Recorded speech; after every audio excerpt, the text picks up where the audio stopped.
नमस्कार। मैं आपका दोस्त और आज का होस्ट हूं। और आज हम एक ऐसे विषय पर बात करेंगे जो शायद पहली बार सुनने में थोड़ा सा टेक्निकल लगे, लेकिन यकीन मानिए यह हमारे रोजमर्रा के जीवन से बहुत जुड़ा हुआ है। आज हम बात करेंगे पॉलीमर की थर्मल प्रॉपर्टीज, खास तौर पर हीट डिफ्लेक्शन टेम्परेचर यानी एचडीटी के बारे में।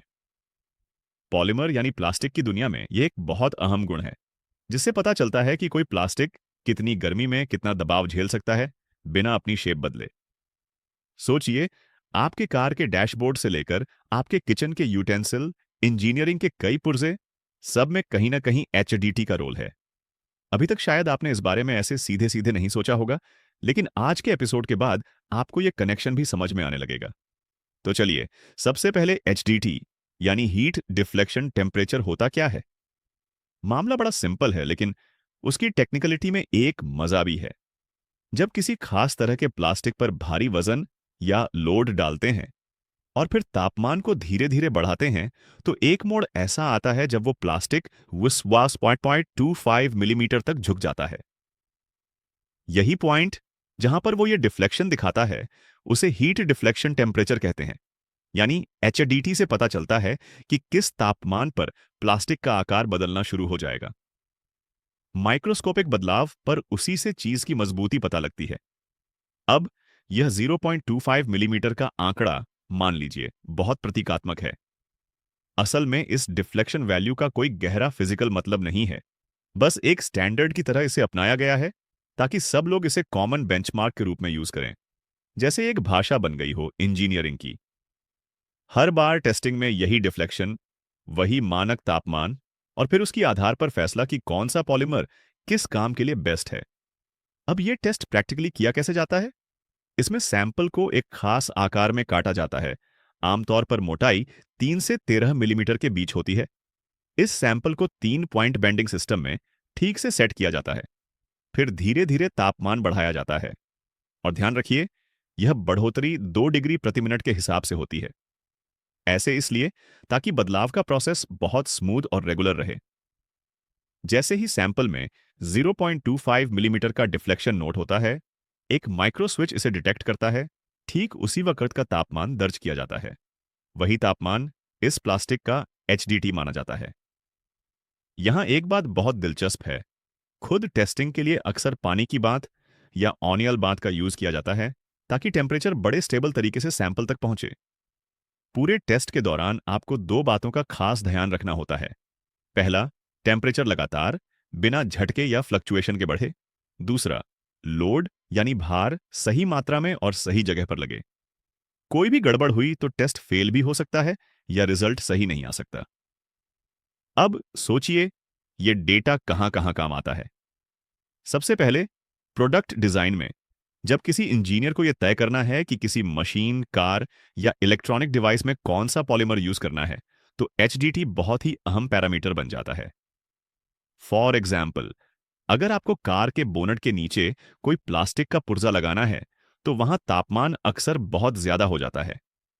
उस पॉलीमर का एचडीटी कम हुआ तो वो पार्ट बेहद जल्दी अपनी शेप खो देगा। पूरी मशीन की परफॉर्मेंस पर असर पड़ेगा। इसी तरह किचन या इंडस्ट्रियल एप्लीकेशंस में भी, जहां हीट हरदम साथ रहती है, वहां हाई एचडीटी वाले पॉलीमर ही टिकाऊ साबित होते हैं। मुझे यही बात बहुत इंटरेस्टिंग लगती है कि एक छोटा सा टेस्ट कितनी सारी बड़ी प्रैक्टिकल प्रॉब्लम्स को हल कर सकता है। एक और चीज जिसे नजरअंदाज नहीं किया जा सकता, एचडीटी सिर्फ डिजाइन करने वालों के लिए ही नहीं, बल्कि मैन्युफैक्चरिंग में भी बहुत काम आता है। इमेजिन कीजिए, आप प्लास्टिक को मोल्ड कर रहे हैं, यानी इंजेक्शन मोल्डिंग या हॉट प्रेसिंग कर रहे हैं।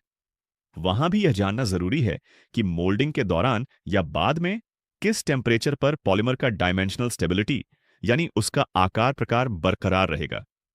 एचडीटी जितना ज्यादा, उतना तेज प्रोडक्शन, कम वेस्टेज और ज्यादा टिकाऊ प्रोडक्ट। कई बार एचडीटी को डीटीयूएल यानी डिफ्लेक्शन टेम्परेचर अंडर लोड भी कहा जाता है, या फिर हीट डिस्टॉर्शन टेम्परेचर। नाम भले अलग अलग हों, मकसद वही, पता लगाना कि किस टेम्परेचर पर दबाव पड़ने पर कोई प्लास्टिक झुकना शुरू करेगा। इससे आपको कंपेयर करना आसान हो जाता है, कौन सा मटेरियल ज्यादा तापमान झेल सकता है और किसे लिमिटेड टेम्परेचर तक ही यूज करना चाहिए। ठीक इसी वजह से जब पॉलीमर्स की बात आती है, तो HDT उनके मूल्यांकन यानी इवॉल्यूएशन में बेसिक एक पैरामीटर बन जाता है।